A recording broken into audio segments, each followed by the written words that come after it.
Hi friends, आज हम बात करने वाले हैं एसएससी के थ्रू जो वैकेंसी आपकी निकली है जेई की। जी हाँ, एसएससी के through JE civil mechanical and electrical की वैकेंसी आपकी निकली है। तो आज की वीडियो में हम फुल डिटेल समझेंगे कि एसएससी जेई के लिए क्या क्वालिफ़िकेशन मांगी गई है और क्या फॉर्म भरने के लिए क्राइटेरिया की आवश्यकता है। और जो कैंडिडेट हमारे चैनल पर पहली बार आए हो, हमारे चैनल को सब्सक्राइब जरूर कर लें ऐसी जॉब से रिलेटेड वीडियो पाने के लिए। तो चलिए शुरू करते हैं। तो फ्रेंड्स, ये निकली है आपकी एसएससी के थ्रू वैकेंसी आपकी निकली है जेई। तो जूनियर इंजीनियर आपकी सिविल मैकेनिकल इलेक्ट्रिकल एग्जामिनेशन 2024। तो ये वैकेंसी आपकी निकली है JE civil electrical and mechanical के लिए। अब बात कर लेते हैं इसमें फॉर्म की डिटेल। तो date of submission of online application, online form start आपका 28 तारीख से 28 मार्च 2024 से स्टार्ट हो गया है और आपका 18 अप्रैल 2024 तक ये फॉर्म चलेगा। लास्ट डेट 18 अप्रैल 2024 और लास्ट डेट ऑफ एप्लीकेशन और रिसिप्ट के लिए आपका 18 अप्रैल 2024 और 23 बजे इसकी लास्ट डेट हो जाएगी आपकी। और last date and making online payment के लिए आपका 19 अप्रैल 2024 को इसकी लास्ट डेट हो जाएगी फॉर्म की फ़ीस भरने के लिए जाएगा। बाद में इसका नोटिस इसमें दिया जाएगा पेपर सेकंड के लिए।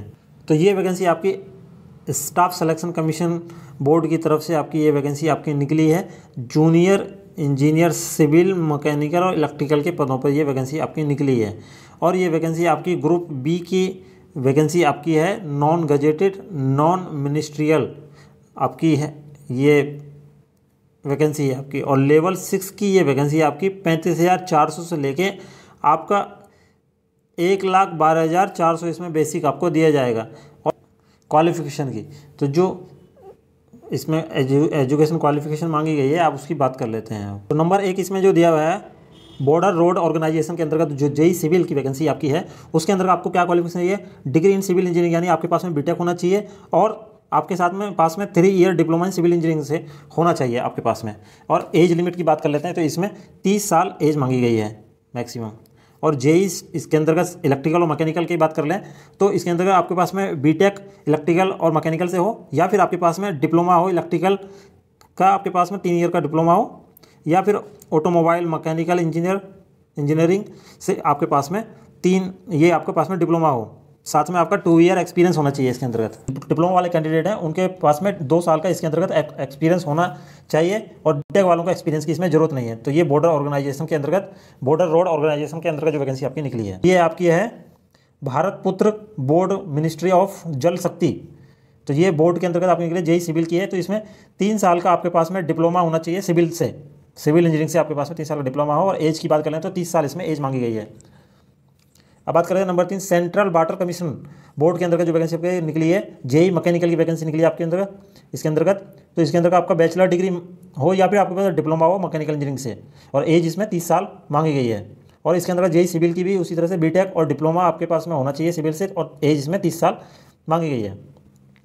और आपका नंबर 4 बात करते हैं central public works department CPWD की बात कर लेते तो जेई इलेक्ट्रिकल में आपके पास में डिप्लोमा हो इलेक्ट्रिकल से या मैकेनिकल से आपके पास में डिप्लोमा हो तो आप इसमें फॉर्म भर सकते हैं। और एज लिमिट इसमें 32 साल मांगी गई। और जेई सिविल की बात कर लें तो इसमें डिप्लोमा सिविल से होना चाहिए आपके पास में और एज इसमें 32 साल है। तो ये थी आपकी CPWD की बात करते हैं। अब बात करते हैं central water power research station JE electrical, इसके अंतर्गत बात मांगा गया है। तो जेई इलेक्ट्रिकल के अंतर्गत डिप्लोमा इन इलेक्ट्रिकल इंजीनियरिंग और जेई आपका सिविल के अंतर्गत डिप्लोमा इन सिविल इंजीनियरिंग। और एज लिमिट की बात करें तो 30 साल इसमें एज है। DGQA naval ministry of defence की बात कर लेते हैं। तो जेई मैकेनिकल के अंतर्गत आपको मांगा गया है आपके पास में डिग्री हो मैकेनिकल से या फिर आपके पास में डिप्लोमा हो 3 साल का मैकेनिकल से, और डिप्लोमा के साथ साथ आपके पास में 2 साल का एक्सपीरियंस होना चाहिए इस फॉर्म को इस डिपार्टमेंट में फॉर्म भरने के लिए आपके पास में। और 30 साल इसमें मैक्सिमम एज मांगी गई है। और जेई इलेक्ट्रिकल की बात कर लेते हैं तो जेई इलेक्ट्रिकल के अंतर्गत भी सेम यही है, आपके पास में या तो बीटेक हो इलेक्ट्रिकल से या फिर आपके पास में डिप्लोमा हो इलेक्ट्रिकल से और 2 साल का एक्सपीरियंस हो साथ के साथ आपके पास में रिलेटिव फील्ड में, और 30 साल इसमें मैक्सिमम एज है। अब नंबर 7 बात कर लेते हैं फर्रक्का ब्रिज प्रोजेक्ट मिनिस्ट्री ऑफ जल शक्ति की बात करते हैं। जेई इलेक्ट्रिकल के अंतर्गत आपके पास में डिप्लोमा हो इलेक्ट्रिकल से आपका, या फिर डिप्लोमा सिविल से हो, जो इसके अंतर्गत जो जेई सिविल मांगा गया है तो जेई सिविल की बात कर लेते हैं इसके अंतर्गत, तो डिप्लोमा सिविल इंजीनियरिंग से हो, तो दोनों के अंतर्गत आपके पास में 30 साल की एज इसमें मांगी गई है मैक्सिमम। अब आप बात कर लेते हैं नंबर 8, मिलिट्री इंजीनियरिंग की बात कर लेते हैं। तो मिलिट्री इंजीनियरिंग में जो जेई सिविल है, आपके पास में आप डिग्री हो आपके पास में सिविल से, या फिर आपके पास में सिविल से डिप्लोमा हो 3 साल का, और साथ में 2 साल का एक्सपीरियंस होना चाहिए, और एज 30 साल इसमें एज मांगी गई है। अब जेई इलेक्ट्रिकल मैकेनिकल की बात कर लेते हैं, तो इसमें डिग्री हो आपके पास में या तो इलेक्ट्रिकल और मैकेनिकल से, और या फिर आपके पास में 3 साल का डिप्लोमा हो इलेक्ट्रिकल और मैकेनिकल इंजीनियरिंग से, और 2 साल का एक्सपीरियंस साथ में हो, और एज इसमें 30 साल है। अब नंबर 9 बात कर लेते हैं, नेशनल टेक्निकल रिसर्च ऑर्गेनाइजेशन बात कर लेते हैं, NTRO, उसका शॉर्ट नेम है NTRO, जेई सिविल। तो जेई सिविल के लिए आपके पास में डिप्लोमा इन सिविल इंजीनियरिंग से होना चाहिए, और 30 साल इसमें एज मांगी गई है। अब ये बात कर लेते हैं नंबर ऑफ वैकेंसी की। तो ये 968 पदों पर बहुत अच्छी वैकेंसी आपकी निकली है, अलग अलग डिपार्टमेंट में, आप डिटेल से समझ सकते हैं, डिटेल में देख सकते हैं। तो ये बहुत ही अच्छी वैकेंसी है आपकी डिप्लोमा कैंडिडेट्स और बीटेक कैंडिडेट्स के लिए, जेई SSC के थ्रू जो वैकेंसी आपकी निकली है। तो हाउ टू अप्लाई की बात करते हैं, तो फॉर्म को कैसे भरना है, तो इसकी ऑफिशियल वेबसाइट पे जाके आपको इसका फॉर्म भरना है। तो इसकी ऑफिशियल वेबसाइट है ssc.gov.in, इसकी ऑफिशियल वेबसाइट है, इस पे जाके आपको इसका फॉर्म SSC जेई का फॉर्म भरना है। इसकी फ़ीस की बात कर लेते हैं, तो इसमें सिर्फ 100 रुपये इसके अंतर्गत फ़ीस है, यानी कि कुल मिला के 100 रुपये इसके अंतर्गत फ़ीस है, 100 ओनली। और जो वुमेन कैंडिडेट्स हैं, या फिर SC के हैं, ST के हैं, या फिर आपका PWD के कैंडिडेट हैं, या फिर आपके एक्स सर्विसमैन हैं, उनके लिए इसमें कोई फ़ीस नहीं लगेगी, फ़ीस निल है इसके अंतर्गत। अब एग्ज़ाम सेंटर की बात कर लेते हैं। तो जो एग्ज़ाम सेंटर आपके हैं, तो रीजन वाइज इसमें एग्ज़ाम सेंटर दिए गए हैं। आप जिस भी रीजन से भरना चाहते हैं उस रीजन से इस फॉर्म को भर सकते हैं। जैसे सेंट्रल रीजन हो गया, आपका ईस्टर्न रीजन हो गया, तो उसके एग्ज़ाम सेंटर अलग अलग दिए गए हैं। कर्नाटका केरला रीजन है इसके अंतर्गत, आपका मध्य प्रदेश रीजन हो गया, north east region, north region, north western region, south region, southern reason, western region. तो इनके जो एग्ज़ाम सेंटर हैं इसके लिस्ट में दिए गए हैं। आप जिस रीजन से फॉर्म भरेंगे उसी रीजन में आपका एग्ज़ाम सेंटर इन्हीं में से चूज़ करना पड़ेगा आपको।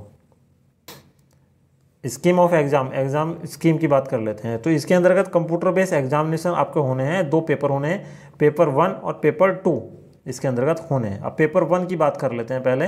पेपर 1 आपका कंप्यूटर बेस्ड एग्जामिनेशन आपका होना है, और इसमें आपका जनरल इंटेलिजेंस और रीजनिंग के आपके 50 क्वेश्चन आएंगे, 50 नंबर के, और आपका जनरल अवेयरनेस के इसमें 50 क्वेश्चन आएंगे, 50 नंबर के। तो और जो जनरल इंजीनियरिंग के क्वेश्चन है इसमें 3 पार्ट होंगे आपके, पार्ट A, पार्ट B और पार्ट C। तो पार्ट A आपका सिविल से आएगा आपका, पार्ट B आपका इलेक्ट्रिकल से आएगा, और पार्ट C आपका मैकेनिकल से आपका इसमें आएगा। और इसके कुल मिला के 100 क्वेश्चन आएंगे, 100 नंबर के आपके होंगे। और इस पूरे पेपर को करने के लिए आपको 2 घंटे का टाइम मिलेगा सिर्फ, यानी कि 120 मिनट में आपको कुल मिला के 200 क्वेश्चन आपको करने होंगे इसके। अब पेपर सेकंड की बात कर लेते हैं। पेपर सेकंड इसका है कंप्यूटर बेस्ड एग्जामिनेशन है। तो पार्ट A इसमें 2, पार्ट A और पार्ट B और पार्ट C, इसमें 3 पार्ट होंगे। तो पार्ट A आपका सिविल से आएगा, पार्ट B आपका इलेक्ट्रिकल से आएगा, और पार्ट C आपका मैकेनिकल से आएगा। और इसमें आपके 100 क्वेश्चन होंगे, 300 नंबर का ये होंगे, और इसमें कुल मिलाकर 2 घंटे का आपको पेपर टाइम होगा इसमें। तो ये थे इसके पेपर फर्स्ट और सेकंड। और इसके अंतर्गत आपका नेगेटिव मार्किंग है आपकी 0.25 की, यानी कि 1/4 का नेगेटिव मार्किंग इसके अंतर्गत है। मेथड ऑफ सिलेक्शन की बात कर लेते हैं। तो मिनिमम क्वालिफिकेशन जो आपको इसके अंतर्गत चाहिए, पेपर फर्स्ट हो या फिर पेपर सेकंड, दोनों पेपरों के लिए मिनिमम क्वालिफिकेशन आपकी है। अनरिजर्व के अगर आप कैंडिडेट्स हैं तो उनके 30% है, और OBC और EWS के लिए आपका 25% मिनिमम क्वालिफिकेशन है इसके अंदर। और आपका अदर जो इसके बाद बचे हैं उनके लिए आपका 20% नंबर आपको मिनिमम लाने होंगे पेपर फर्स्ट और पेपर सेकंड में, क्वालिफाइड नंबर। और उसके बाद में आपका पेपर फर्स्ट का नॉर्मलाइजेशन किया जाएगा, उसके बाद में आपको सेकंड पेपर के लिए एलिजिबल किया जाएगा और सेकंड पेपर दिया जाएगा उन दोनों को मिला के। और दोनों पेपरों को मिला के फाइनल सिलेक्शन आपका इसमें पेपर फर्स्ट और पेपर सेकंड के नंबरों के हिसाब से आपको फाइनल सिलेक्शन इसमें दिया जाएगा आपको। तो फ्रेंड्स, ये थी आपकी SSC के थ्रू जो जेई की वैकेंसी आपकी निकली है, जेई सिविल इलेक्ट्रिकल और मैकेनिकल की वैकेंसी निकली है। तो जो कैंडिडेट इसमें फॉर्म अप्लाई करना चाहते हैं, जिनके पास में बीटेक और डिप्लोमा है इन ट्रेडों से, सिविल, मैकेनिकल और इलेक्ट्रिकल से, वो कैंडिडेट इसमें अप्लाई कर सकते हैं।